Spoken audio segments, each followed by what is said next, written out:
कर्पूरी ठाकुर और वीपी सिंह के बाद पिछड़ों और अति पिछड़ों के सर्वाधिक लोकप्रिय नेता के रूप में आज नीतीश कुमार उभरे हैं। 15 साल भारतीय जनता पार्टी के लोग रामधुनी कर रहे थे, वहां बैठ करके रामधुनी कर रहे थे सरकार में।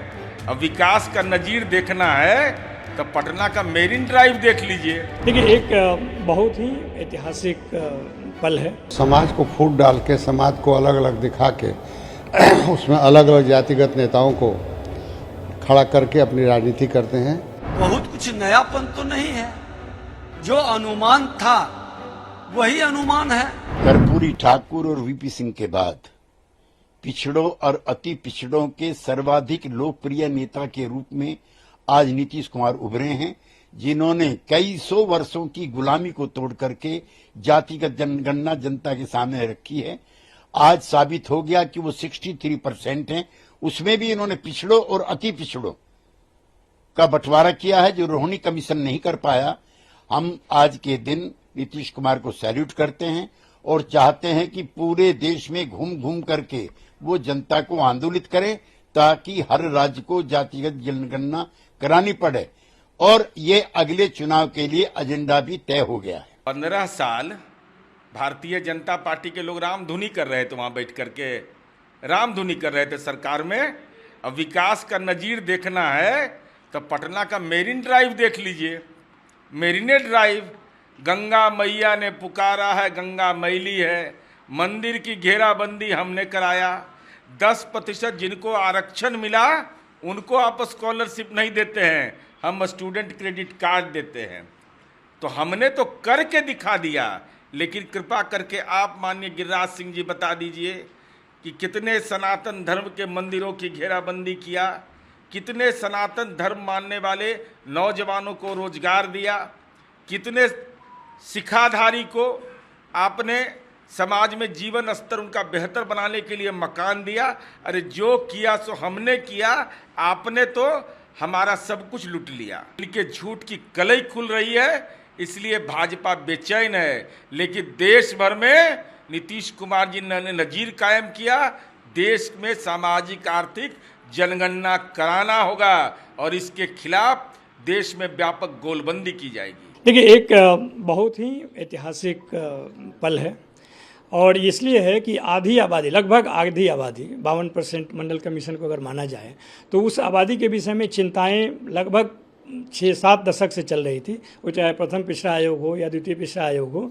आप जरूर बिहार ने इसमें लीड लिया है या नेतृत्व किया है इसको जारी करने का, और उस मामले में भी ऐतिहासिक है कि ज़रूरत तो पूरे देश को है, लेकिन देश की सरकार ने जब मना कर दिया, मिन्नत करने के बाद, 2 बार सर्वसम्मति से पारित कराने के बाद विधानमंडल में सर्वदलीय शिष्टमंडल के मिलने के बावजूद भी अगर केंद्र सरकार ने मना किया तो बिहार सरकार ने तय किया, पैसा नहीं दिया, फिर अपना पैसे के बल पे भी उस कराया और 2 चरणों में कराकर एक बहुत ही वैज्ञानिक डेटा को इकट्ठा करने का प्रयास किया है, जो कि सरकार के लिए नियम बनाने में, नीतिगत फैसले लेने में उसके नियत का पता चलेगा कि वाकई में जो पिछड़े दलित पिछड़े लोग हैं उनके विकास का एक मापदंड तैयार किया जा सकता है। इसकी तो एक्सपेक्टेशन पहले भी था कि नीतीश कुमार की तिगड़ी जो है वो मानेगी नहीं, क्योंकि उनकी राजनीति का आधार ही जातिगत बेस पर है और समाज को फूट डाल के, समाज को अलग अलग दिखा के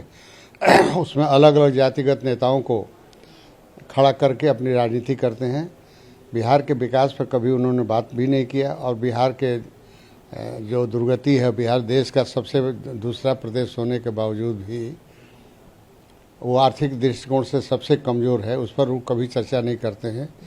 क्योंकि लालू और नीतीश जी की राजनीति सिर्फ जाति पर आधारित रही है, धीरे धीरे जातियों के विश्वास इनसे हटने लगा है।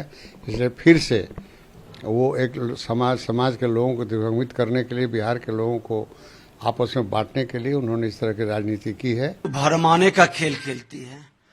आज सिपाही भर्ती में जिस तरह से बच्चों के प्रतिभा को दबा कर करके और पेपर लीक का पूरी कहानी जनता के सामने आनी चाहिए, इसकी उच्च स्तरीय जांच होनी चाहिए।